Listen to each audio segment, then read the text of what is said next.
And welcome to another Sports Epilogue podcast. With me today is Brydan Meredith. Thank you very much, Jono, for having me on the show. No worries. He is a media student at RMIT University, and this is the first time on the podcast. I've been wanting you on for a while now. Fantastic. I'm keen to be here. We both love footy. Yeah. And you're a Sydney supporter. Big Sydney fan. Yeah, Big so Sydney you fan. must be really happy with their progress. Have they got 3 wins out of 3? 3 out of 3, and from this point in the season, I just can't see us not winning the premiership. I think it's been an outstanding start. Obviously, there's plenty more games left in the year, but I think, fantastic start by the boys. And it must be... They have like a really unique culture, the Swans, where it's one and for all. Like they play as a team. There's no real stars. Like you do have stars, obviously, like Dan Hanbury, Parker. Tom Mitchell's really coming of age now. Yeah, he is, isn't he? But it seems like the Sydney have a really good base. Like they all care for each other as a team. I think, the 2005 era kind of established that with guys like Kirky who just do anything for the team, and Jude Bolden always heads over the ball. So I think maybe Paul Roos and then John Longmire, when he overtook the coaching position, I think they tried to keep that one going by getting those hard nut midfielders in there, like Parker, like Mitchell, and the young Zach Jones, who's always a bit fiery. Yes, fiery the there. brother of Nathan Jones. And he has more hair than Nathan Jones as well. So we're already one up on the Ds.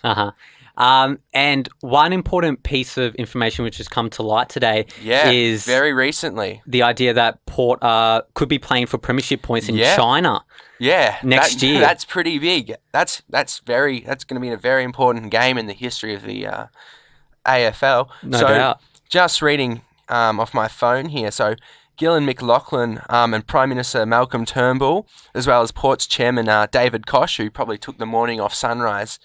You'd think. We're in Shanghai, I think, or maybe not. Maybe they just announced it, but that's where Port will be playing a game in the bye next year. Yes, which is big. It is big, and one of the issues there, though, we have to consider is whether the Chinese will actually support the game, because I don't think we've actually played in China before. I don't think so. Perhaps New Zealand, we have. Perhaps I know we may have played in England before, just like a practice match or something. Practice games in America and premiership points in New Zealand with Sydney and the Saints on Anzac weekend. Anzac Day. Yeah, that's correct.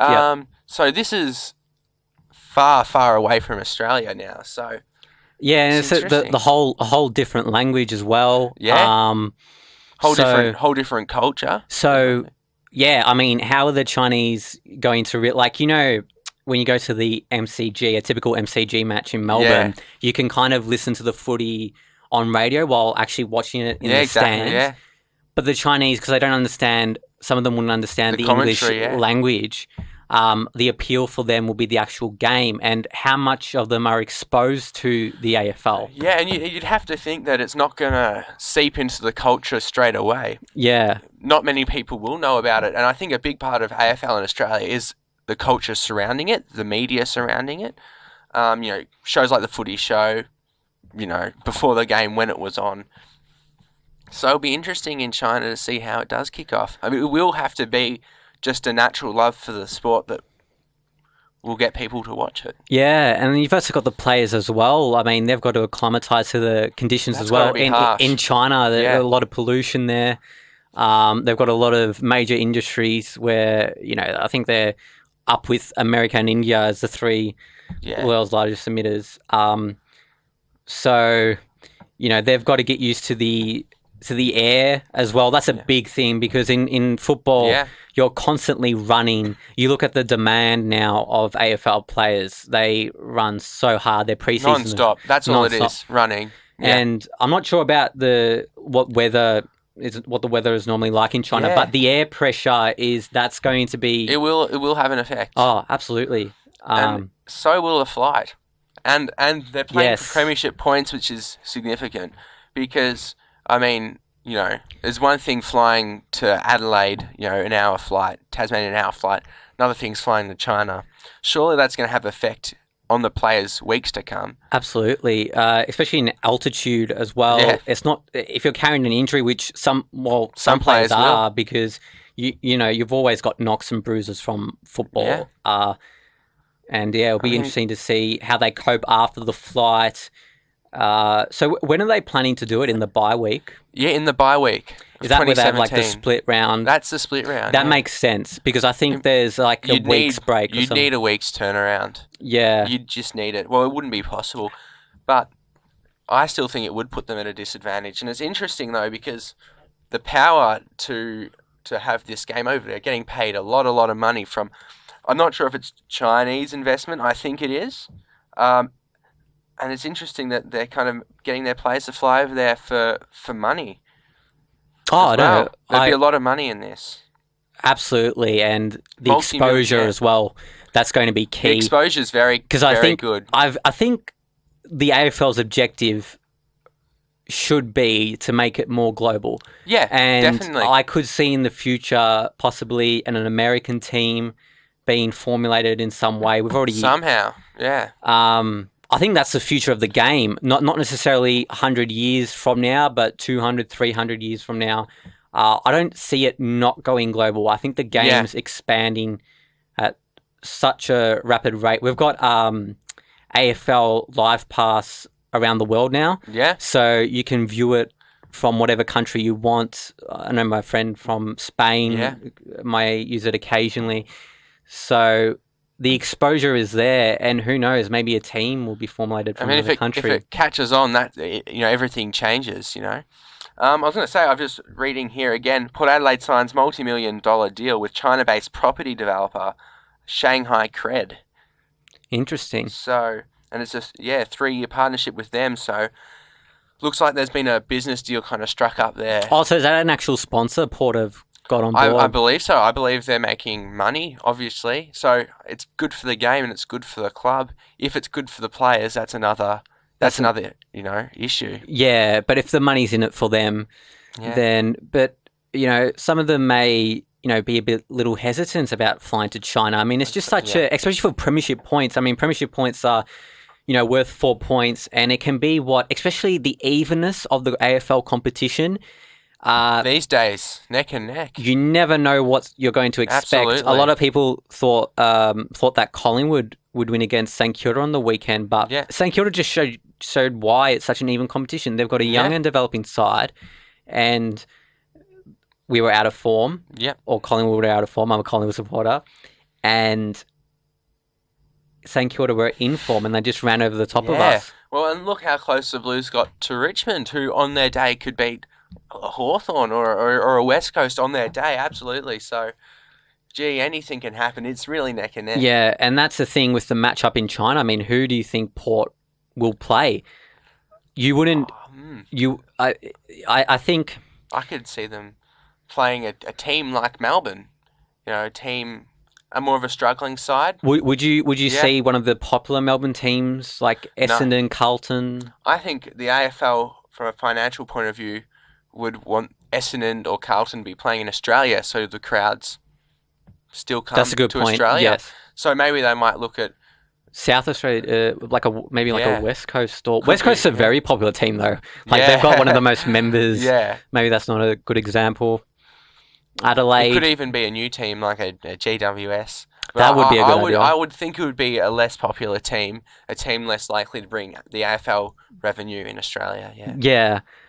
It's funny how international players who don't know the game react to AFL. I know Cesc Fabregas, who is a Chelsea midfielder in the English Premier League. Yeah. He posted up a Snapchat photo, and it had underneath him inscribed, does anyone know what this game is? And he was watching the AFL. It's certainly a peculiar one. It's so entertaining. I don't think we're biased in saying that it's one of the most entertaining games in the world. I don't think so. It's quick paced, and there's so many elements to it. And there's so many kind of different aspects to the game. Yeah. You can't take your eyes off it. Yeah, and you see some of the foreign players that are getting into the AFL. Like at Collingwood, we have Mason Cox, who's a developing ruckman. Does Sydney have any players from overseas. Oh, you had the Canadian. We had Mike Pike. We had Ty Kennelly, was the famous Irishman. I guess it's Gaelic football to AFL's less of a jump. And I think Alir's a player. I hope I've got his name right. He's a ruckman or defender. He's a ruckman. I believe he's quite a tall guy. Familiar. I know who you're talking about. And he looks like a very exciting prospect for the Swans. Absolutely, and especially because the AFL is becoming a more athletically based game, you look for these type of athletes from overseas. Definitely. And Jason Holmes from St Kilda, the ruckman, he's been getting quite a lot of AFL senior games, and it's been great to see him. He's been good, yeah. Yeah, so that just shows you the AFL is a hard game, but it's not impossible to transition. There's also those stories that don't work out. I'm thinking of Carmichael Hunt.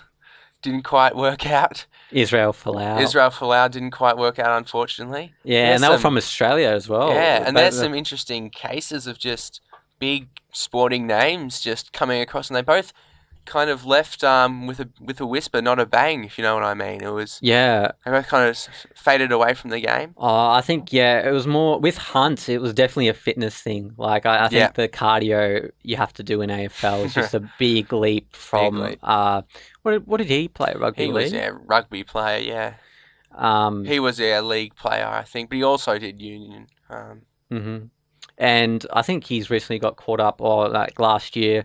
He got caught up in a drugs kind of scandal. Oh, no. Illicit drugs. So, must have spent some time with the Collingwood boys, I reckon.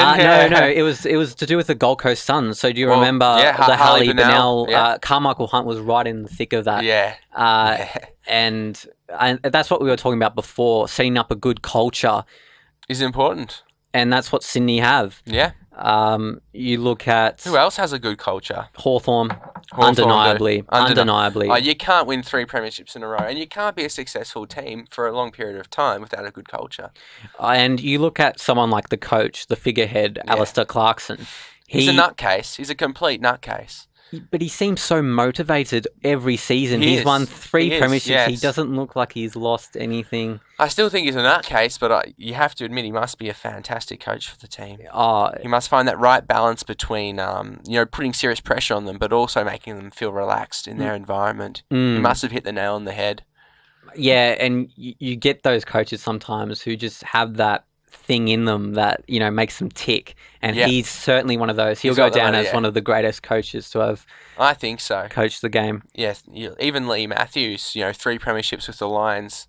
He won one with Collingwood as well. And one with Collingwood. He's another great, and those two will certainly be going down as the great coaches. Yeah. What do you think about Mick Malthouse? So he transitioned from Collingwood to Carlton. He's got the most amount of games for an AFL coach in the history of the game. He's an undeniable legend as well. Hard done by, probably by the Blues. It was a very popular decision for him to leave. Maybe he just had it, but just had enough. He had enough. Didn't have the spark anymore. Yeah, I think he had the spark, but I think just the team wasn't there. The team was certainly not there. Nah, certainly not. And you look now at Carlton, how they're rebuilding the list. They've got Jacob Wheatering. He looks a talent in the back line, very composed with the footy. Patrick Cripps in the midfield. I think they certainly, you can see the fact that there's no Malthouse. It's a clean slate, a really, really fresh start. I think that's what they needed. And now they're playing with more gusto than they did under him. They're playing with passion. They're really, really putting in a good effort. Yeah, even though they haven't registered a win yet, you can see by the way they're playing, they're attacking the game. It's a complete change. This time last year, there was, not only were they a bad club, but they weren't trying. You could see that. Yeah. And round one's game against Richmond, you can see a club really wanting to win, with a lot of respect for the club that they're representing. It wasn't like that under Malthouse. No. Though I think he was still hard done by as a legend of the game to kind of be spat out and almost demonised. Obviously, we're still only talking about AFL, but popular opinion really didn't favour him. No. He even offered to coach the band Essendon players as well. He's stooping the bottom of the barrel, isn't he? Yeah, I think... if you're not coaching... coaching's such a stressful career. you have to work long hours setting up the game plans, and it's becoming more of a kind of, it's not an authoritarian approach to coaching anymore. For instance, Ron Barassi, he used to scream at his players. Halftime sprays were what he was about. And you get that, but they're not all the time now. And I think in the modern era, it's about having very good relationships with your players. Yeah, definitely. Especially the modern, not even the modern game, just life in general, social media. There's so much scrutiny now on players from any sport code. I mean, social media wasn't as hot as it was 10 years ago, a decade ago. Yeah. And, you know, me sitting here now, you know, I'm going to tweet about this later on the podcast. Everything gets noticed. Yeah. And even the fact we're sitting here in a studio now talking about footy, 10 years ago this couldn't have happened. 20 years ago this couldn't have happened.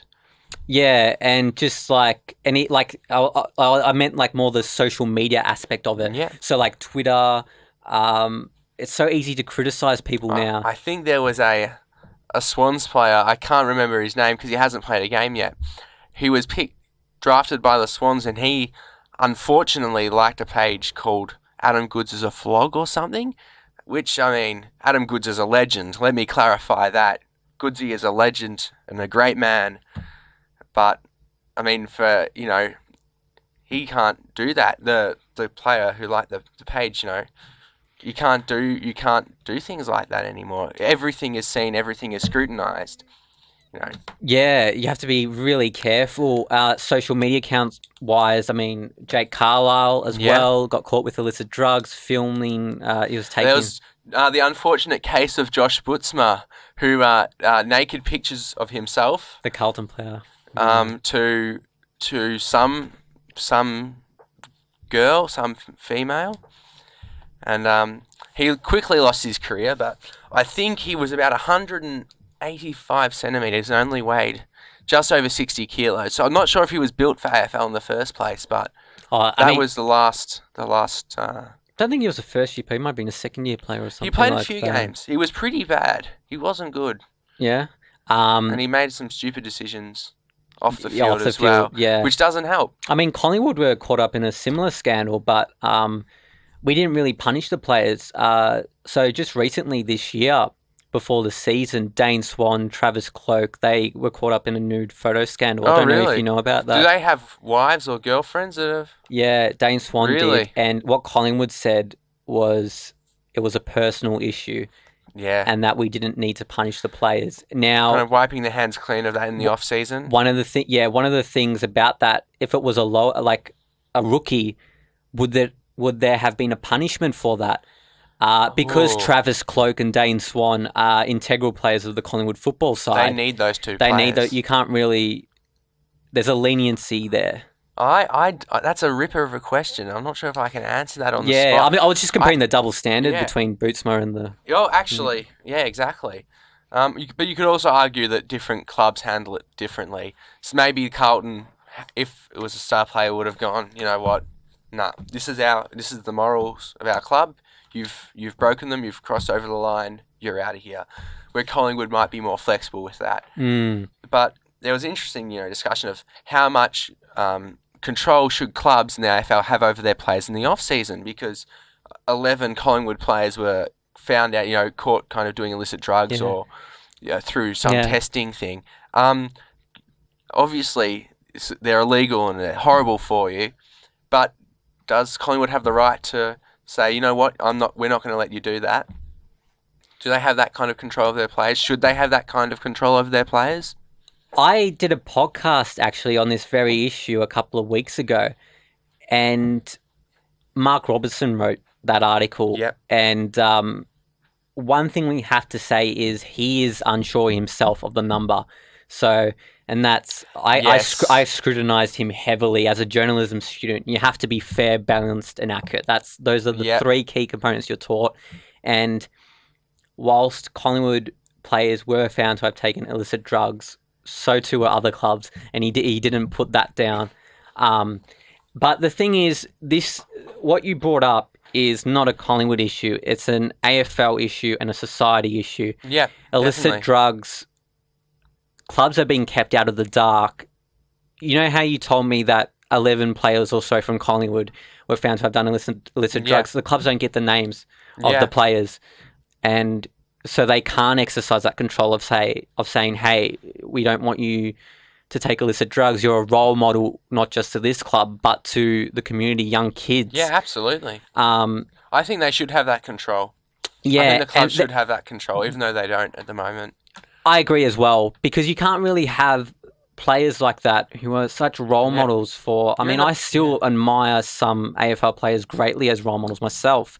Yeah. And if I found out one of them was doing illicit drugs, I'd just change my opinion quite drastically, probably. Yeah, well, you're a person in the public eye as an AFL footballer. You're almost a celebrity. You know, probably not quite, but people turn their heads and look at you, especially if they're fans of the game.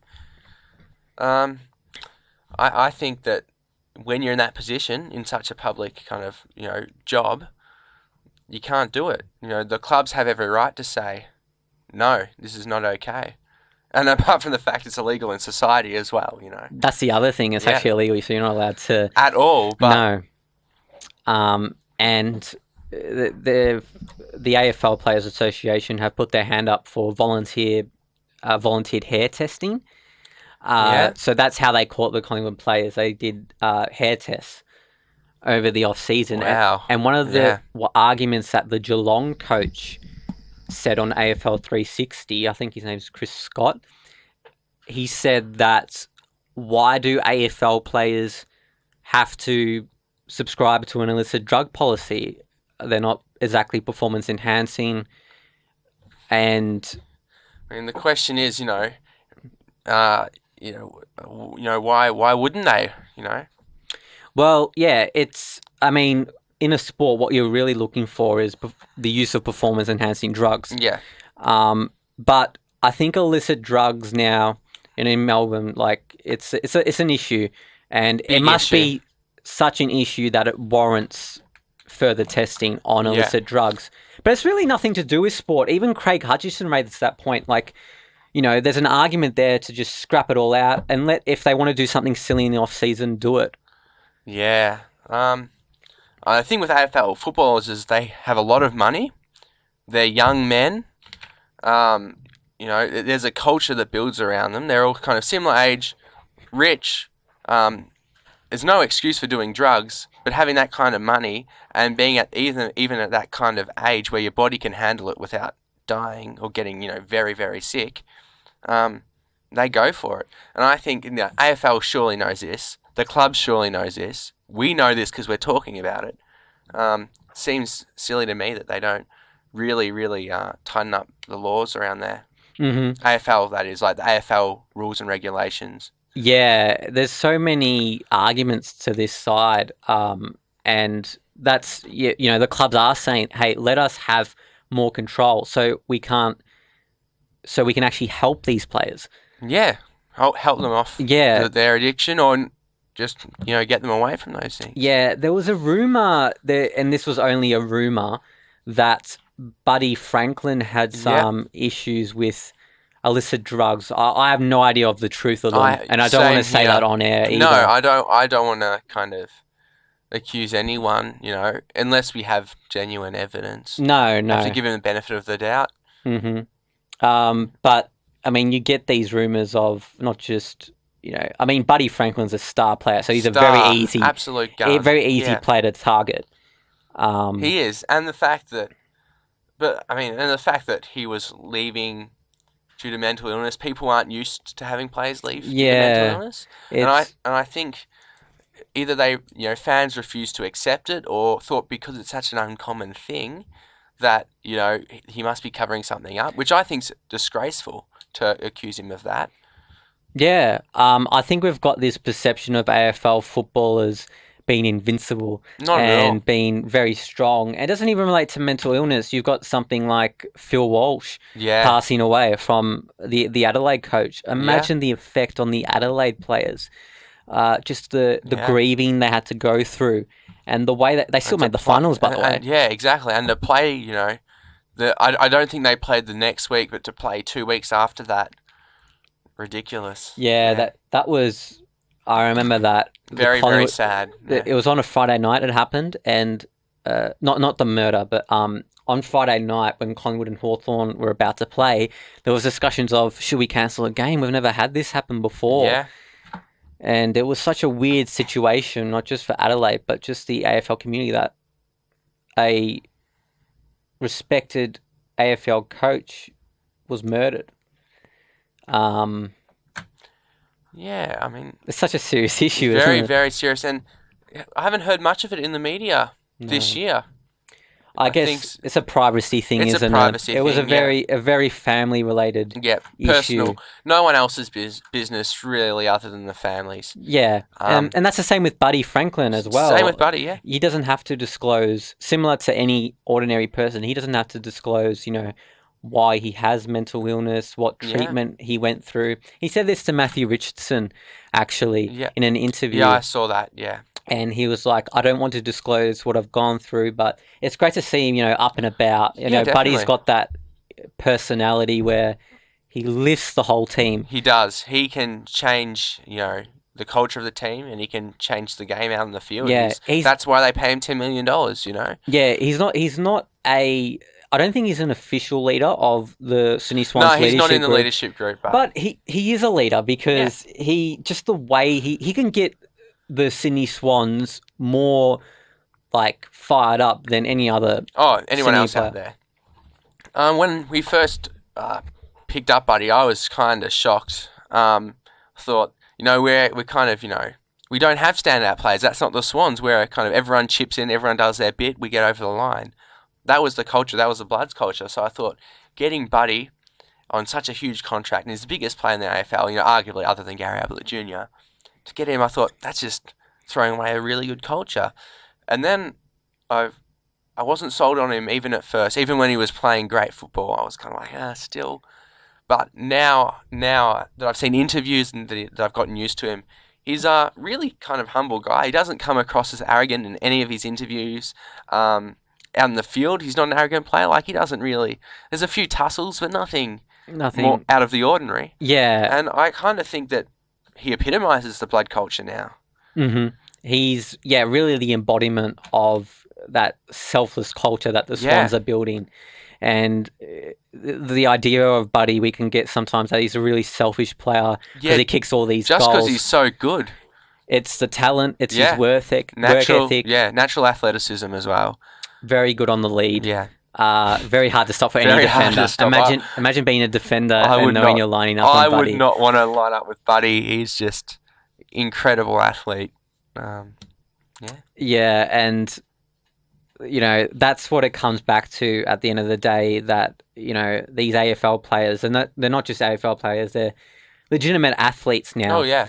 You can't just be an AFL footballer. I mean, you can be, but if you don't have that endurance to run around, the ability to run, Jonathan. There's such an emphasis on transitioning now from attack to defense to set up zones. Yeah. Well, back in the day, probably maybe in our days when we were very young, but players used to hold their positions. If you're playing forward flank, you'd stay in your forward flank. Now, if you're back or forward, no one really knows. It's interesting. It's interesting to view that when you're watching a game, just how positions are manipulated now. Yeah, it's so tactical. It's so fluid. Fluid as well. And another reason why it's become more fluid and free flowing has been the out of bounds rule. That's a contentious the deliberate. I love it. I'm a it? huge fan of it, because what it does, instead of stoppage after stoppage, throwing the ball back in, it allows the game to be more open. And that was one of the criticisms before, and that's why they reduced the interchange from 120 to 90. And that's another... I mean, if you don't think AFL's a hard game... That makes it very hard. Very hard. I mean, I'm not sure about the interchange stuff. I think, why can't you go to 120? To be honest, when they're running that much, I think it's I think it's a. But the idea rule. of the sub, I didn't like it either. I don't think hardly anyone liked it. I mean, imagine. I think playing the grand final and you're a sub. I mean, how rough is that? In any game, yeah. horrible because we've all played local sports as well. We know what it feels like to be off the field and just wanting to be on it.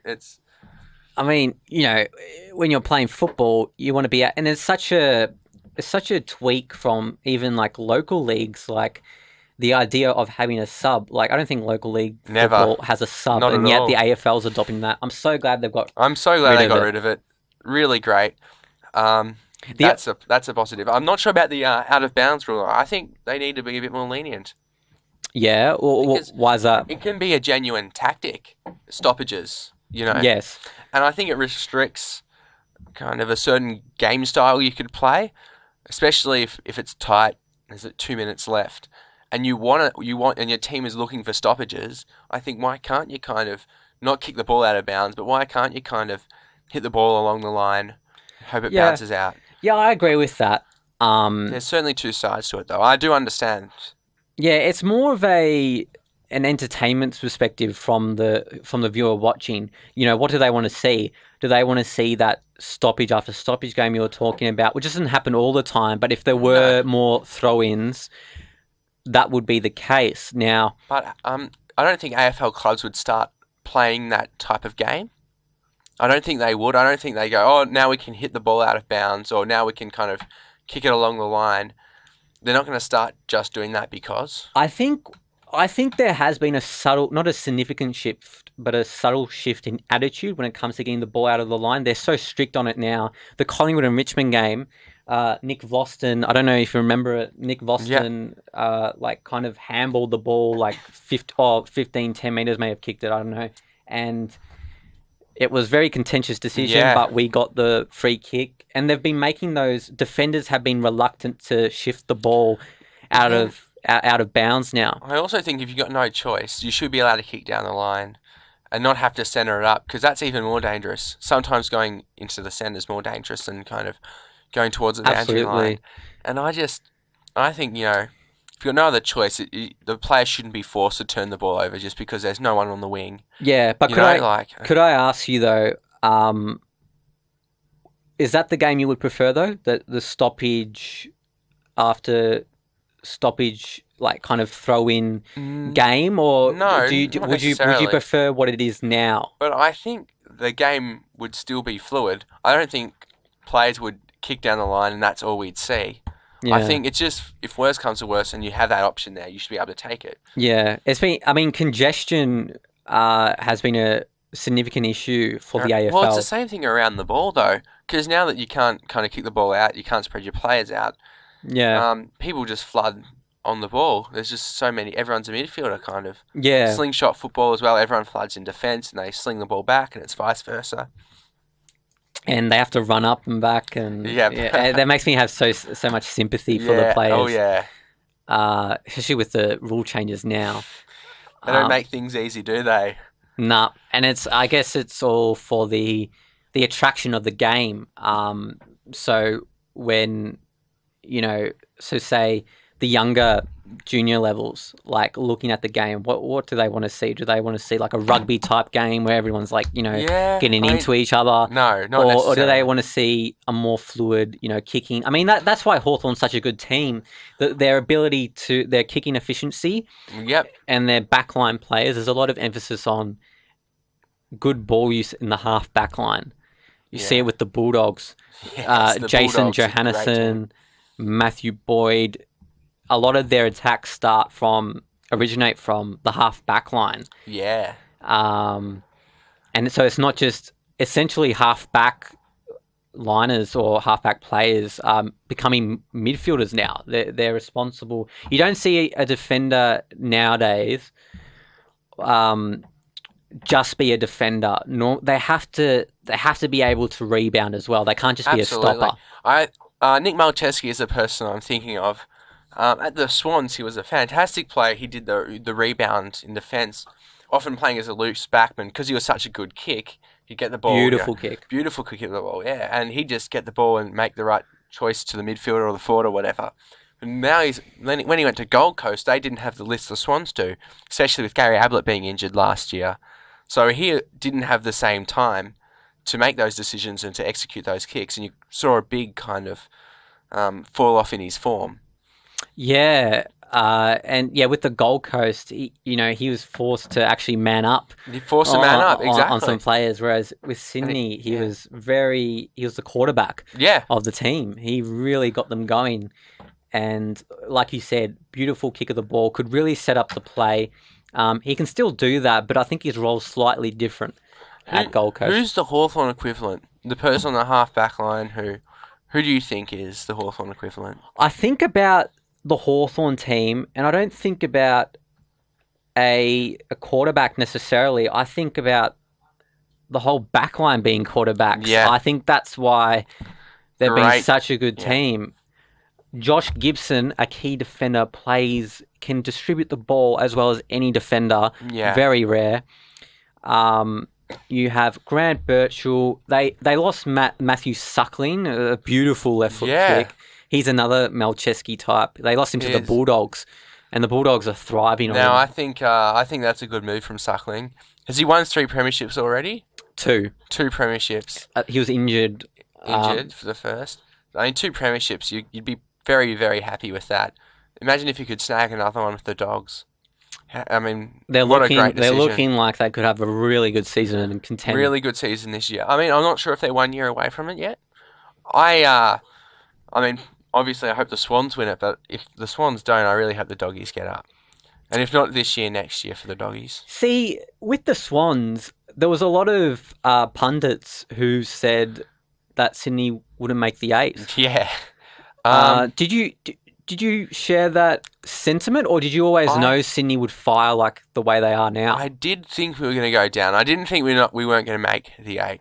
I still think in the modern day we're in the top handful of clubs. So I didn't think we'd slide like that. I didn't expect to come out and win the first 3 games as convincingly as we did. I kind of thought we'd be around the 7th or 8th. And you know what, we might still be. It's not looking like it, but we might still be. Now, I think if we don't make the top 4, I'd be pretty disappointed. Yeah, especially just with the players you have now. With the players, yeah. I mean, you look at our midfield is pretty underrated, I think. You have guys like Mitchell, Parker, Hanbury, Kennedy. Who else? I'm probably missing a few. Kieran Jack. It's pretty strong. And then you've got Kurt Tippett, who's firing at the moment as well in the ruck and up forward. Really underrated, considering he copped a lot of flack when he moved to the Swans. And people thought he wasn't doing very well, but he's been getting 30-plus hit-outs and kicking a couple of goals. You can't ask any more from now a ruckman. And with Mike Pike leaving, the Canadian we were talking about before, they needed that ruckman, and so they got over Callum Sinclair, who's a really aggressive kind of ruckman. The Jetta-Sinclair trade, which is disappointing because I loved watching Jetta play his footy. I thought he was a really nice bloke as well. Great, but great with his speed and very exciting. Yeah, so it's a bit disappointing to lose him, but he wasn't a key position player, whereas Sinclair is, and that's what we were looking for. And one of the things we wanted to talk about before the podcast is the academy players. Yeah, that Sydney have. Lots of criticism with the Swans Academy. Yeah, the idea that they've got an unfair advantage over other clubs. But is it a good thing to have? Because Melbourne-based clubs, they've got that exposure, whereas in Sydney, AFL's not the predominant code. Exactly. Well, if you're a Melbourne-born AFL player, which most are, you're always going to want to go to a Melbourne club because you don't want to say goodbye to your family and friends. You'd rather stay here and play with a Melbourne club. And I think, you need extra incentive to play interstate. So most players, if they get the option, I mean, they don't get the option really, but they choose to go and play for a Melbourne club. So I think it's the same in Sydney, really. Yeah. We need that extra feed of players. And it wasn't just the academy initiative; it was the salary cap as well. You had a higher salary cap, like when you guys brought over not just Kurt Tippett but Buddy Franklin. There was a lot of conjecture about that. You have to look at we lost a fair few good players before then. I'm not sure. We lost Malcheski. He would have been getting $800K a year, like 700, 800K a year. But he would have been because he would have been one of the highest paid because people just really rated him, and I think we needed him as part of our team. And then we've lost Goods now as well. He would have been getting a fair bit of money, and probably around that age when we got Tippo and Buddy, he was probably getting a bit of a pay cut because he was getting older. We lost Pike. We lost O'Keefe. Bolton. They're all big salary earners. Brett Kirk, not that was a little while. A little bit before, but still, they're all big salary earners. I get your point. Yeah, I guess the I traded off Mumford, who would have been making a bit. So you can see where the Swans have made room in their salary cap for the two big forwards. Yeah, but Franklin, how much is he on per year? It's over $1 million. 1.2 million. A lot of bickies, a lot of dosh, a lot of cashola. And the contract he got was big. Like 8 years. I was extremely surprised. I think it's 9 years. It's ridiculous. It's a huge contract and a big risk. So it's a little. Don't get me wrong. He's a great player, but he is. The length of the contract's a little stupid. You have a situation where he has to deal with mental illness, like any player, an injury, illness, and you're paying off this guy so much money. It's a little stupid, but he'd bring in a lot of revenue to the club, admittedly, and he's a great footballer. So it's probably financially okay, but in terms of salary cap, because obviously the money the patrons bring in isn't a salary cap thing, it'll be interesting to see where we are in 5 years. I'm really hoping we can hang on to guys like Mitchell. I hope they don't chase some money at a Melbourne club, but... Yeah, and like you said, it's, the AFL is a marketplace. Yeah. And Patrick Dangerfield to Geelong. I mean, he's a gun player. I think that's a fair trade, though. He was born in Geelong. But I'm saying his effect on the membership levels at Geelong have been enormous. He's been in on footy shows. He's been driving. He's a Geelong boy. He's from Moggs Creek. Yeah. Which is, I think, is about 40 minutes or so from Geelong. Good. His whole family's there as well. Apparently it's a small isolated place as well. They get around the old Paddy Dangerfield, I reckon. Gun. I feel sorry for Adelaide fans. I mean, they've lost, Tippo and Dangerfield, two pretty good players. But, what can you do? Players leave. Could be something wrong with the culture of the club. I'm not going to say anything because I have no clue. It would have changed quite a bit now. It would have changed since the 2012 prelim, I'd imagine, yeah. Absolutely. And Kurt Tippett, do you think he's a viable ruck option? He's been playing forward for most of his career. He has been. As of last year, they decided to bring him into the ruck because Pike was getting older and more worn out. And this year, he's been fantastic, Tippo in the ruck. I'd love to see him up forward more, though, I have to admit. He's a great ruckman. He's doing better than Sinclair in the ruck, quite significantly, because he's rucking more, or at least getting more hit-outs. But I wouldn't mind. Sinclair's good enough. Tippo up forward, Buddy in the half-forward line. Isn't that what we're paying for? Yeah. And can you still have Tippett and Buddy in the same forward line, you think? Well, that's the issue. But, because Tippo would play quite deep, and a lot of the time they'd just go straight to Buddy, So, I guess he's kind of made redundant there, but I love to see them both in the same forward line. I really do. Yeah. Tippett's doing a great job, like you said, though, in the ruck. Yeah, really strong. Recently he has been, yeah. He's tall, he's got the height, he's got the strength. I like talking him up because there's so much unnecessary criticism around him, That's why I talk him up so much. And but the statistics are there as well. Yeah. And he's kicking goals. And that's another thing as well. Sorry, I'm fanboying all over Tippo at the moment. I think he's great. That's all right. And I wanted to ask your opinion on Jesse White. Jesse White who transferred to Collingwood. Well, you have to admit he's not. He's got a natural athleticism, doesn't he? But he's a tease type player. He has his moments. Straight. Yeah, he has his moments. Like he's really good, and then. He's just poor, inconsistent. Yeah, that's I was tearing my hair out when he was playing for the Swans because he'd mark the ball on the wing, take a couple of bounces and kick a major, and then he'd get the ball in front of goals and he'd kick it out in the full or something. Very, very hard to call the shots with Jesse White. Well, we've put him in the back line. Oh, that could be better. He could be recalled. That could be better. Especially what we were talking about before. He's got that rebound, so we don't have to worry about him kicking for goal and going wayward. I reckon full-back, half-back will could be really good. Yeah. Jesse White, because even if he's having an off game, you wouldn't even know because he's a big guy. He's got presence, speed. He does. He should be a beast, and I'm not going to comment. He's defense will be tried hard. Defense will be good. Yeah. Yeah. Why didn't he play defense before? I just think people thought he's such a big I guess he was at the Swans in between Barry Hall and Buddy Franklin, so you needed a big guy there. And then he moved to Collingwood. What, 2012 was it? Yeah, it was part-time ruck, part-time forward, and he was inconsistent. I guess you guys had Trav Cloak, but you wanted a new guy down there, fresh. Yeah, because that's, at Collingwood, we didn't really have a foil for Travis Cloak. You need that. Darcy Moore now, who looks really good. He's going to be a star, Darcy Moore. He's like 201 centimetres forward, extremely athletic. Yeah. So we've been putting Clokey in the ruck, and he's been... The magic glove. Yeah. I mean... Like Big Quinton Lynch back in the day. And that was another sceptical choice as well. But yeah, I don't know why you went for him. He was good though at West Coast Eagles. Yeah. Mm-hmm.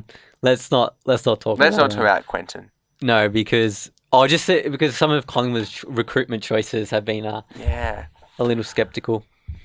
Yeah, Tony Armstrong, is he? Did you guys delisted now? That's unfortunate. Mm-hmm. One of the players that kind of never really made it.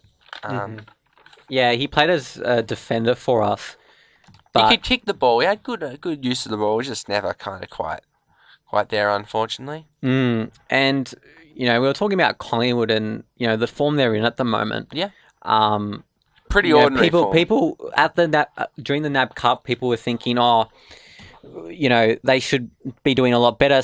A lot of tipsters had them in the 8, and it's early in the season, and the early season form doesn't look good. But, is it a coaching issue? I mean, Nathan Buckley, he got the job from Mick Malthouse. Yeah, he served an apprenticeship. And you see it with, Voss and Hurd. Sometimes it doesn't really work out. Well, they were the 3 big players back up. And only one remains. Well, back, 13 years ago? 2003, they were the 3 big uns. The poster boys of the AFL. Hurdy's no longer a poster boy. Hurdy's lucky to be a free man, I reckon. All the wrong reasons. For all the wrong reasons. The old Druggo Hurdy. And look, Voss I sympathise with. I like Voss. I think he probably didn't do much wrong. Probably hard done by. Now Justin Lepich there. And Buckley, I don't think he's probably the right choice. I think give him the flick. Yeah. I mean, it's drastic, but... Yeah, as a Collingwood supporter, I'm always going to back my club, just like any true supporter would. Any true supporter. Any true supporter. Bit of a backhander from Jono. Well, yeah, no, you see it in any other games, like, Manchester United from the EPL. They're always like, get rid of the manager. But sometimes it's not a manager thing, it's a player thing. We were talking about before Mick Malthouse at Carlton. It can be a player thing. And if your list is that bad, and I feel like it's like that with Vossi as well. Like, I think he's kind of an amicable kind of guy. Yeah, and we can just look at the coach as the saviour sometimes. Yeah. And the coach has a fantastic role, an important role in the sense that he's setting the culture of the team, but he's not a player out on the field. He can't, He can't do it all. Kick the footy. I mean, Nathan Buckley's got the talent to still play, but his hamstrings are... Yeah, I mean, I don't... Yeah, his hamstrings are... I mean, I personally think Buckley should make a retirement. Funny thing is, I was checking the scores of the Swans GWS game the other day, when we were playing, and I was looking up the stats, and... The AFL buggered up the statistics thing. So I saw Shaw and Pike, who were doing the lap around the oval. I saw them on the Swans statistics thing. So I thought they both made a comeback. I was like, how good is this? One game, they're back. But no, alas. I think it was like Heath Shaw or something playing for GWS. But yeah. Anyway, speaking of, we were talking about, coaches being saviours. And how sometimes they can and sometimes they can't. But mostly it's their job to groom the culture of the club and shape it in the right way. Paul Roos at the D's has done a fantastic job, I think. He's turned them from a laughing stock into, not a top 8 club yet, but into a respectable team. And I'm going to say something profound here. I think their loss to Essendon in round 2 was the worst loss by that club in, a long time. A long time since they've been cellar dwellers. Could be 10 years. They should have won that. It was a shock, wasn't it? No one was expecting that. No one even tipped Essendon to win a game. that they needed to win that game so much, the D's, just for the sake of the club. They won a great round 1 win against GWS. Gutsy. I mean, 2 in a row would have done a lot for the players in terms of self-belief. And to drop that game, they could easily be 3-0, in wins. How close they were with Essendon, how close they were with North Melbourne. They only lost by 5 points. So feel for the club, but they're getting better, aren't they? They've got some great players. Jesse Hogan. Jack Watts has come along. People gave him a lot of criticism, but he's looking good. I don't think he'll be the player that everyone thought he would be, but he's got that. He's got upside. He's sort of coming of age now. Yeah. He's he doesn't have to be a star. He can just be a good player. Yeah. And certainly in the best 22 as well. Let me just. Yeah. He's definitely in the 22 because previously he was in and out of the team. Yeah. Mark Neild. I mean, and that's just come back. What we were talking about, Mark Neild, he just kind of came in and he inherited a list which wasn't up to it. Yeah. And he's a capable coach. Yeah. He was an assistant coach at. He was our midfield coach at Collingwood when we won the we won the grand final in 2010. He was a well-renowned coach. Fortunately, went to Melbourne, and just the list. The list was pretty ordinary. And back on Jack Watts, I remember his first ever game was Queen's Birthday Monday. Big game, thousands of people there. The guy had a Year 12 kind of test on that Monday. I mean, you can't expect. Really? Yeah. So he was still studying at high school when he played that game. So people big game to debut in. Big game to debut in, and that was the wrong choice, I think, by the club there. Yeah, it's a development issue as well as getting the talent in. You have to develop them not just as players but as people. Yeah, you do. They're young men. Yeah, and get them to feel comfortable with what they're doing. It would be a daunting thing playing in front of so many people week in, week out. Mm-hmm. I'm sure most of them cope well, but some wouldn't. Mm-hmm. Absolutely. And on that note, we'll be finishing up the podcast. I'd just like to say thank you to Brydan. Thank you, Jono, for having me on the show. It's been great fun. Absolutely. Chewing the fat. You're a very passionate Sydney supporter. I love the Swans. I'm sorry to anyone listening if I sound biased. I'm really not that biased. That's fine. I love football. I love all clubs. Except for maybe Collingwood. I'm kidding. I'm backhanded. Yeah, sorry. Yeah, I shouldn't have said that. We should do this another time. Yeah, let's do it again. Mm-hmm. This won't be the last you've heard from me. Unfortunately for you, and it won't be the last. Certainly won't be the last you've heard from Jono. Okay, thanks guys for listening to the Sports Epilogue. We'll see you soon. Thanks very much. Bye. Bye.